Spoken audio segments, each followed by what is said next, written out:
नमस्कार, आप देख रहे हैं बिजनेस टुडे बाजार। मैं हूं हर्ष वर्मा। हम टाटा मोटर्स के ऊपर पूरा एनालिसिस करें, आपको विश्लेषण करके बताएं। उससे पहले मैं दो चीजें आपके ध्यान में लाना चाहता हूं।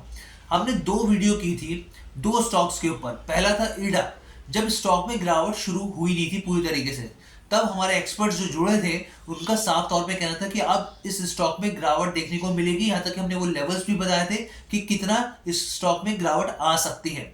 उस वीडियो को बहुत अच्छा रिस्पांस मिला है, उसके लिए आपका बहुत बहुत धन्यवाद। और दूसरा हमने स्टॉक जो कवर किया था वो सुजलॉन का किया था। जो हम लोग लंबे समय से देख रहे थे कि जो सुजलॉन का स्टॉक है एक रेंज बाउंड में फंसा हुआ है, लेकिन उसमें तेजी कब आएगी ये निवेशक और व्यूअर जानना चाहते थे। तो जिस दिन इसमें तेजी आई, जिस दिन इसने 38 के लेवल को छुआ, उससे आगे बढ़ा, उससे एक दिन पहले ही हमने आपको बताया था कि अब इसमें जबरदस्त ऑर्डर फ्लो के बाद इसमें तेजी देखने को मिल सकती है, और वही चीज देखने को मिली। और आपका रिस्पांस के लिए उसके लिए भी बहुत बहुत धन्यवाद। अब हम बात करने जा रहे हैं टाटा मोटर्स के ऊपर, लेकिन मैं आपको यहाँ पे साफ कर दूं कि टाटा मोटर्स के ऊपर हम ये बात नहीं करेंगे कि भाई ये इस स्टॉक में तेजी की पीछे की वजह क्या रही, क्या कारण थे स्टॉक भागा। हम लोग बात करेंगे फ्यूचर की। ये जो 2024 है, इस पूरे साल में ये स्टॉक कैसा रह सकता है। अगर आपको याद हो 30 दिसंबर 2022 का दिन, तो ये स्टॉक का जो प्राइस था, जो ट्रेड कर रहा था 388 रुपीज पे कर रहा था। लेकिन 29 दिसंबर को ये जो स्टॉक है इसने 803 के लेवल को टच किया, 52 वीक हाई बनाया। और निफ्टी 50 का ये स्टॉक ऐसा एक लौता स्टॉक बना जिसने पैसा व्यूअर्स का या निवेशक का डबल कर दिया। अगर इसके मार्केट कैप की बात की जाए टाटा मोटर्स की, तो 2.5 लाख करोड़ तक पहुंचा। अगर उसमें डीवीआर को भी ऐड कर दिया जाए तो 3 लाख करोड़ का मार्केट कैप बनकर ये कंपनी उभरी है। कमाल कर रखा है इस कंपनी ने। अब ऐसे में हम लोग यही समझेंगे कि ये जो पूरा 24 है, इसमें कौन से ऐसे फंडामेंटल कारण हैं जिसके चलते ये स्टॉक बढ़ सकता है। क्योंकि जो जिस तरीके से रिपोर्ट आ रही है ब्रोकरेज की, और यहाँ तक कि जो एक्सपर्ट्स हैं, यहाँ तक कि 2-3 एक्सपर्ट्स से तो मैंने खुद बात की, और जो मैं इसमें चर्चा करने जा रहा हूँ उन्होंने तो 1200 तक के लेवल दिए। और एक एक्सपर्ट का तो ये भी कहना है सिर्फ 1.5 महीने के अंदर 880 के लेवल पर टच कर सकता है। Q3 के एक बार आप सेल्स नंबर आने दीजिए, और उनका ये दावा है कि 880 के लेवल को भी ये स्टॉक टच कर सकता है। तो क्या है पूरी खबर, क्या है विश्लेषण, हम आपको बताएंगे। लेकिन उससे पहले आपसे गुजारिश है कि हमारे चैनल बिजनेस टुडे बाजार को लाइक शेयर सब्सक्राइब करना बिल्कुल मत भूलिएगा। चलिए अब वीडियो की शुरुआत करते हैं।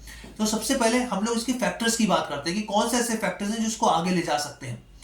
देखिए, अगर आपने गौर किया हो कि क्यों स्टॉक में इसमें तेजी आई, आपको पता भी नहीं चला कि देखते देखते टाटा मोटर्स ने ईवी स्पेस में अपनी इस तरीके से पकड़ बना ली, इस तरीके से जकड़ बना ली कि और कंपनी एकदम पीछे रह गई। जबरदस्त तरीके से मार्केट शेयर इसने हथिया लिया।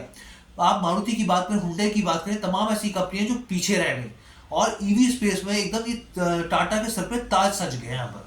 उसी तरीके से अब टाटा मोटर्स जो है ना बड़ी तैयारी कर रहा है 2024 के लिए हाइड्रोजन फ्यूल सेगमेंट को लेकर। जी हाँ, हाइड्रोजन फ्यूल सेगमेंट या फिर हाइड्रोजन टेक्नोलॉजी को लेकर यहाँ पर टाटा मोटर्स की तरफ से तैयारी शुरू हो गई है। और मैं आपको बताऊं, इसमें जो शेर खान की तरफ से रिपोर्ट जारी की गई है, शेर खान ने ये बताया है कि अब ये जो टाटा मोटर्स की तरफ से बीबी स्टेप लिए जा रहे हैं, उस पर काम भी करना शुरू हो चुका है। और इससे सीधे तौर पर फायदा जो कंपनी को होगा कमर्शियल व्हीकल सेगमेंट में होगा। यानी देखिए, पैसेंजर व्हीकल में तो बढ़ी रही कंपनी, अब कमर्शियल व्हीकल सेगमेंट में भी बहुत तेजी से काम करना शुरू कर दिया। और हाइड्रोजन स्पेस में जिस तरीके से, क्योंकि सीएनजी के बाद अब कमर्शियल स्पेस में हाइड्रोजन की डिमांड हो रही है, और हाइड्रोजन डिमांड को लेकर आप देख ही चुके हैं कि नितिन गडकरी ने कई बार इस चीज को बोला है, और दुनिया में भी हाइड्रोजन को लेकर डिमांड बढ़ी है, हाइड्रोजन फ्यूल को लेकर डिमांड लगातार बढ़ी है। अब दूसरा पॉइंट क्या है, पहला पॉइंट मैंने आपको क्लियर कर दिया हाइड्रोजन के लेके। दूसरा पॉइंट यहाँ पर क्या है, जीएलआर। जीएलआर को हम लोग लगातार देख रहे हैं कि उसमें सुधार हो रहा है, लेकिन वित्त वर्ष 2024 के लिए किस तरीके की चीजें देखने को मिल सकती है यहाँ पे। तो यहाँ पे शेर खान ने बताया है कि पहले 6 महीने को छोड़ दिया जाए, अगले 6 महीने में शानदार मार्जिन में सुधार देखने को मिल सकता है। स्थिति बेहतर हो सकती है, चाहे वो पैसेंजर व्हीकल हो या फिर कमर्शियल व्हीकल हो। कैश फ्लो की स्थिति बहुत बेहतर हो सकती है। यहाँ पर जीएलआर की बात कर रहा हूं मैं यहाँ पे। इसके साथ ही उनका कहना है कि ऑर्डर्स जो है ना वो लगातार इस कंपनी को मिल रहे हैं, जीएलआर को लेकर लगातार ऑर्डर्स मिल रहे हैं यहाँ पर। और FY25 वित्त वर्ष 2025 तक नेट कैश में कंपनी हो सकती है तब्दील पूरे तरीके से। तो ये बड़ा ऐलान यहाँ पर किया गया है। इसके अलावा और तीसरा फैक्टर कौन सा है, डेट। देखिए, लगातार कंपनी जो है कर्ज पर काम कर रही है, और लगातार ये घटता चला जा रहा है। अगर मैं आपको आंकड़ों के जरिए समझाऊं तो 41,700 करोड़ से कर्ज घटते घटते 38,700 करोड़ पे पहुंच गए। 41,700 करोड़ से घटकर 38,700 करोड़ पे पहुंच गया। तो ये भी एक बड़ा दायरा है जो इस स्टॉक को बढ़ाने में मदद कर रहा है। ये सब चीजें तमाम ऐसे फैक्टर्स हैं जो तेजी तेजी से इस स्टॉक को आगे बढ़ा रहे हैं, क्योंकि सबसे ज्यादा अंडर परफॉर्म करने वाला ऑटो इंडस्ट्री में ये स्टॉक जो था ना, ये 2022 में या 23 की शुरुआत में देखा जा रहा था, लेकिन कमाल की स्ट्रेंथ देखने को मिल रही है लगातार स्टॉक में। एबिटा की बात करें, domestic passenger vehicle, domestic commercial vehicle space में भी जो एबिटा मार्जिन है उसमें लगातार सुधार हो रहा है और आगे भी इसमें सुधार हो सकता है। ऑर्डर मिल ही रहे हैं लगातार, और अभी देखिए सेफ्टी फीचर्स को लेकर कंपनी को 5 स्टार मिला है। ये चीज बहुत मैटर करती है। आप समझिए कंज्यूमर सबसे पहले क्या सोचता है, सेफ्टी, और अगर आपको 5 स्टार रेटिंग इंटरनेशनल एजेंसियां दे रही है तो इसका मतलब ये है कि आपकी तो कंपनी की तो बल्ले बल्ले है साफ तौर पर। और इसके अलावा ई बस की बात की जाए तो अभी यूपी सरकार की तरफ से करीब 1300 बसों का ऑर्डर मिला, यानी ऑर्डर फ्लो जबरदस्त तरीके से, चाहे आप कहीं पे भी देख लीजिए, चाहे जेएलआर के एस्पेक्ट में देख लीजिए, चाहे पैसेंजर व्हीकल के हिसाब से देख लीजिए, हर जगह पर कंपनी की स्थिति बेहतर है, डेट कम हो रहा है और हर सेगमेंट में कंपनी बेहतर कर रही है, एबिटा मार्जिन्स की स्थिति बेहतर है। अब हम बात करते हैं ब्रोकरेजेस के ऊपर, क्योंकि ये चीज आपके लिए बहुत काम की है। इसको बहुत ध्यान से सुनिएगा, गौर से सुनिएगा, क्योंकि इसमें अब हम बताएंगे किस लेवल पर खरीदारी की जा सकती है अगर आपकी ये गाड़ी छूट गई है तो। अब यहाँ पे समझना है आपको, देखिए हमने यहाँ पे बात करी जय पटेल जी से, इन्वेस्टर मेंटोर के हैं। उनका साफ तौर पे कहना है कि कंपनी में अभी और तेजी नए साल में बनी रहेगी। उनका साफ तौर पे कहना है क्वार्टर थ्री के सेल्स नंबर आने दीजिए, उसके बाद 1.5 महीने के अंदर ये स्टॉक 880 रुपए पे पहुंच सकता है। यहाँ पर उनका ये बड़ा दावा किया जा रहा है हमारे पेज बिजनेस टुडे बाजार की ओर से।